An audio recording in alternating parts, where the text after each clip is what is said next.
Today we're taking steps to confront not just the gun crisis, but what is actually a public health crisis. Nothing I'm about to recommend in any way impinges on the Second Amendment. They're phony arguments suggesting that these are Second Amendment rights at stake from what we're talking about. But no amendment to the Constitution is absolute. You can't yell fire in a crowded movie theater and call it freedom of speech.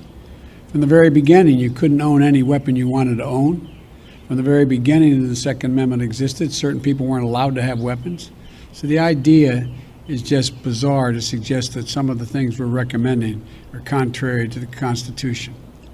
Gun violence in this country is an epidemic. Let me say it again. Gun violence in this country is an epidemic, and it's an international embarrassment.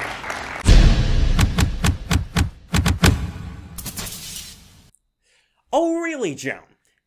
No amendments have absolute language? Really? Okay, do I need to bring a list? Because I can, and we'll just rapid fire it. 1, 2, 3, 4, 5, 6, 8, 10, 12, 13, 14, 15. All of those amendments have absolute language within them, and I didn't even bother to go past 15 because all of the amendments past 15 are garbage, but we'll get past that point. And yes, I include both of the alcohol amendments.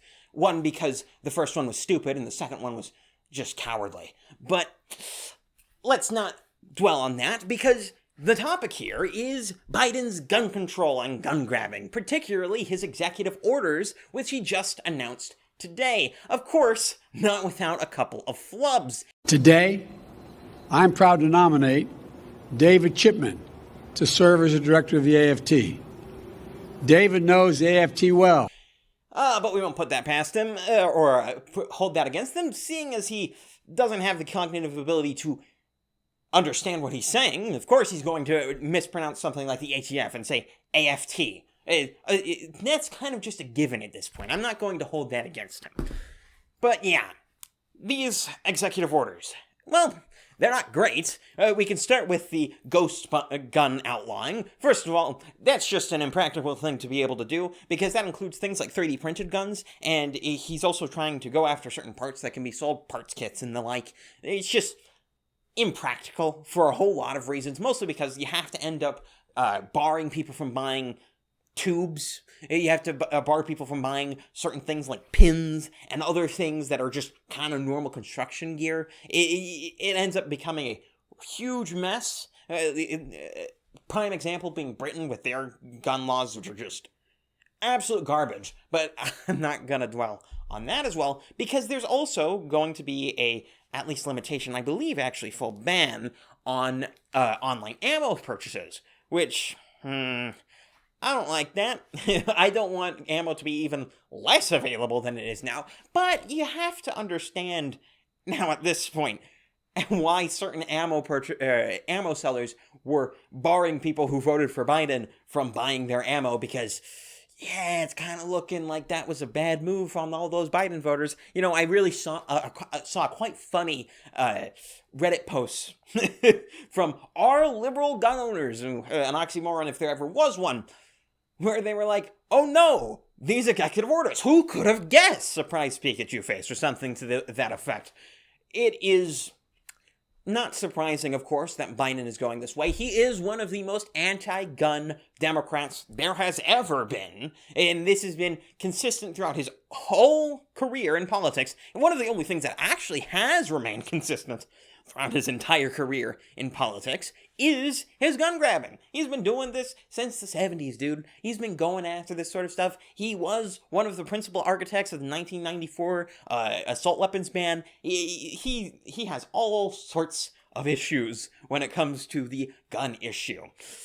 And this is just another example of such, and it shouldn't be surprising to anyone who's been paying even a modicum of attention. Though, of course, it's going to run into problems when it comes to actually enforcing these rules. Because, first of all, they're going to be challenged in court almost instantaneously, and if our courts remain any sort of sane, then, of course, these rules are going to be immediately struck down. But, as well, there's also particular states that are already confirmed to not abide by this. So take Arizona, for example, and a few other red states. But you also have other red states that could easily go that direction as well. Hopefully, God willing, my state being a part of that. Though, I'm not exactly confident.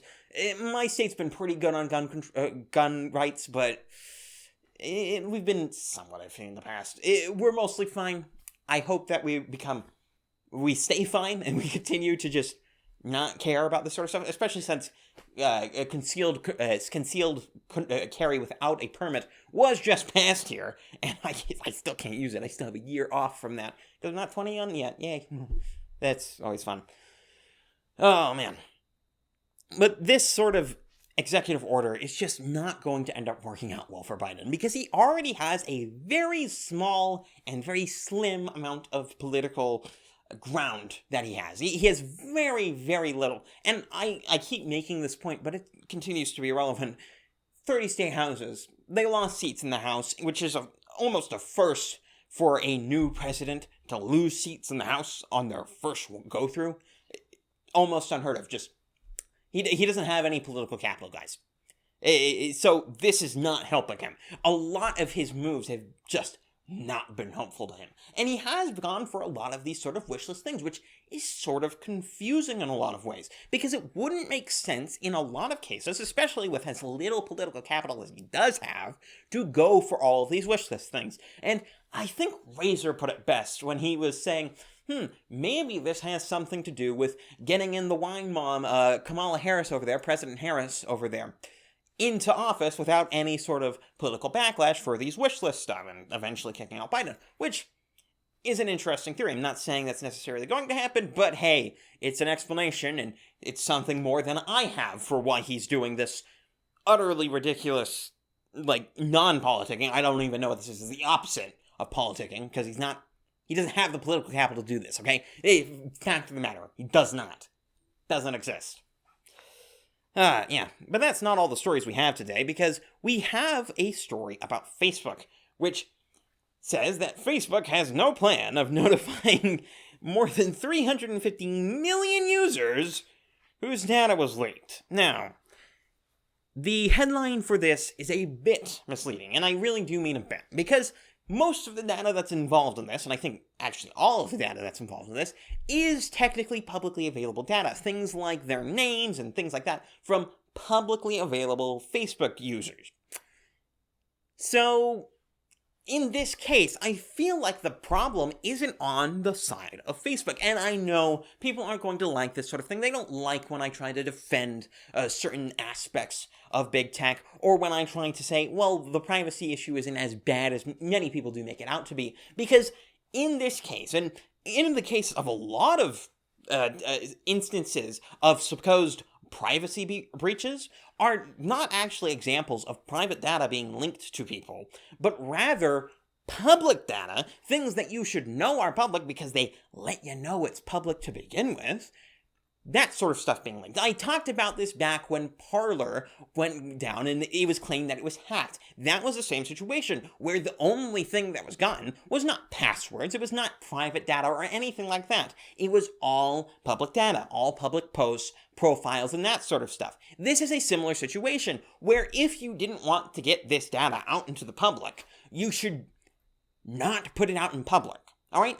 I'm someone who goes about gallivanting on the internet with my face to everyone who wishes to see. I am someone who puts my name out on the internet. I'm not particularly concerned with privacy.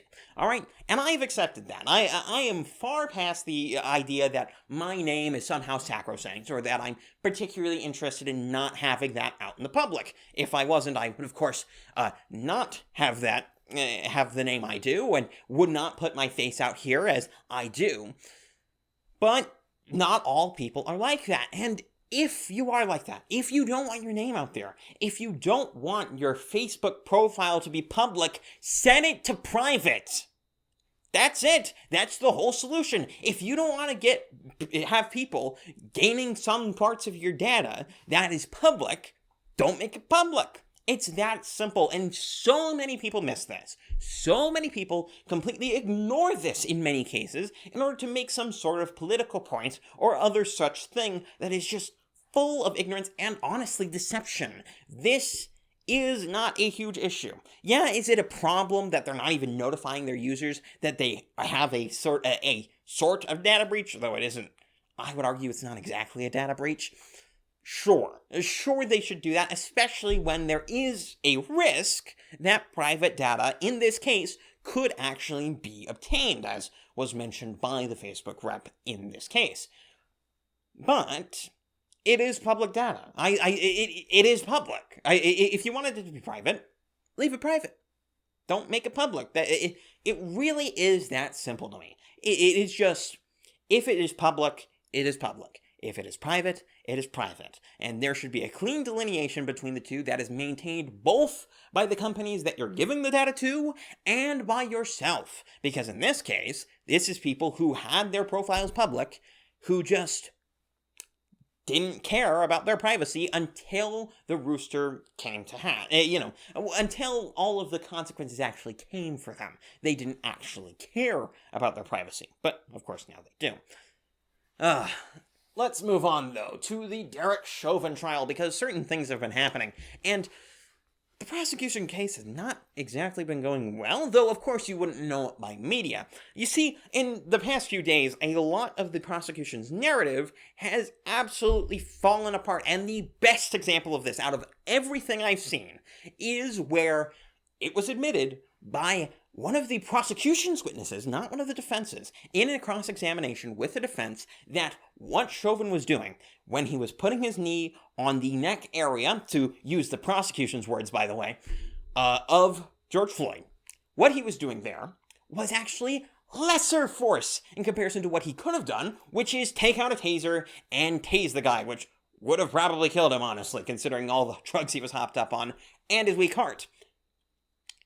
So, that kind of destroyed a whole lot of stuff, but this didn't get reported in the media. Nothing was seen about this on places like the New York Times or anywhere like that. In order to find the actual coverage of this sort of thing, assuming you were not watching every second of this live, which, to be clear, I am not. And so I'm not going to make any outlandish assumptions or outlandish claims, because I am not watching the whole trial, so of course I don't know, is on explicitly right-wing media, or on certain legal places that are incredibly honest. Someone like an Alan Dershowitz, that sort of type.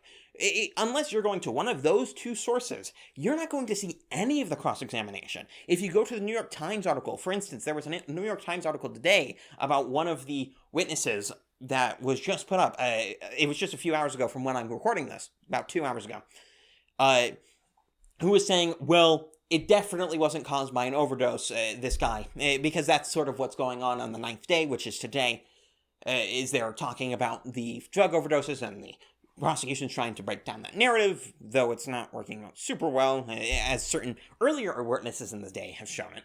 But in this case, the New York Times article shows just the direct questioning and doesn't go at all into the cross-examination. In all likelihood, not because they just refuse to acknowledge its existence, or because they're outright ignoring it despite having heard it, but in all likelihood because the cross-examination was still going on at that point. Because they went off to make their articles once the actual direct questioning ended, rather than waiting for the cross-examination to come through and to see what actually happened with the witnesses. And this reminds me of a particular case in the past. Now, it is not analogous in terms of content of the actual crime alleged, or in certain other respects, but in the respect of the media coverage, the Michael Jackson trial of 2005 rings a lot of bells when it comes to comparing to the Derek Chauvin trial, which is happening now. Because back in 2005, for those of you who don't remember or were young like me and haven't actually looked into this trial, what was happening in the media is that the media would be in the trial for the questioning of the witnesses.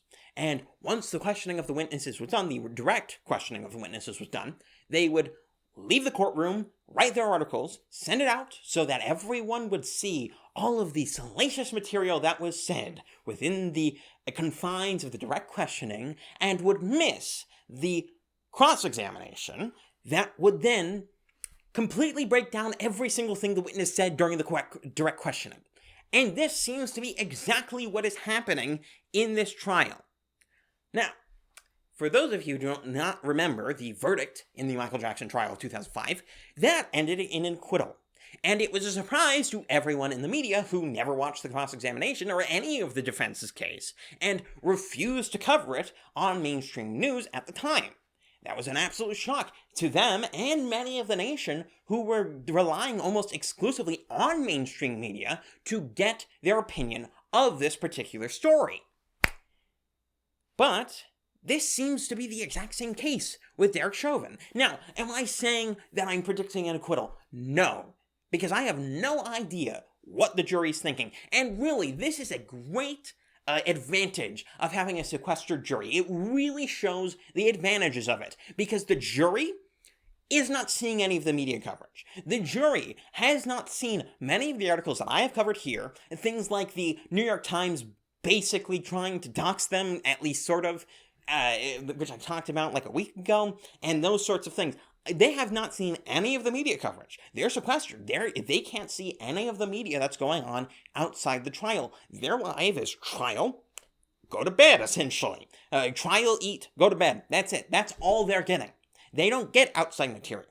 And so we have no idea, even for people who are getting some of the defense's case using these sources that I have suggested you to, even then, I'm not understanding exactly what the jury's thinking. Of course, I'm coming in with a different set of biases from the outset. As well, I'm also getting different coverage of it. Even if I'm watching every second of it, and even if you are watching every second of it, you're still not getting the same experience the jury is, because the jury is there live. And on top of that, they don't have access to constant articles of coverage of it, of analysis, of all of these things that you're also going to be reading on the side. All of these things contribute to a different feeling for the public in comparison to the jury. And it really, I don't want to understate this.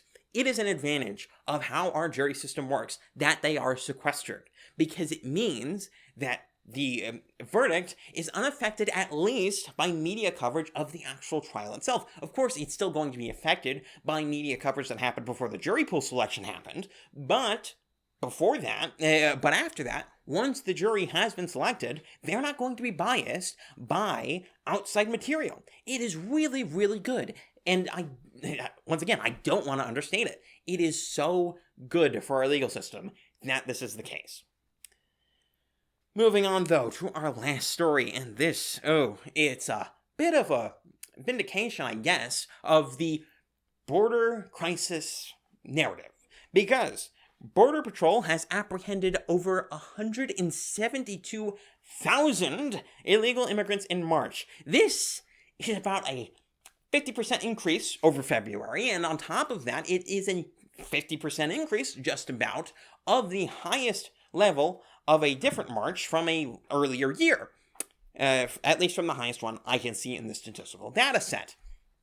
Which, kind of makes it really seem like a border crisis. And if we assume that they're catching the same percentage of border crossings, and they're not just catching a higher percentage of border crossings, which would be a safe assumption to make, considering that Biden, I don't think, is being more studious on the border than Trump was, then it is safe to assume that the entire illegal immigration population is growing by the same plus 50% on top of what would normally be happening in March.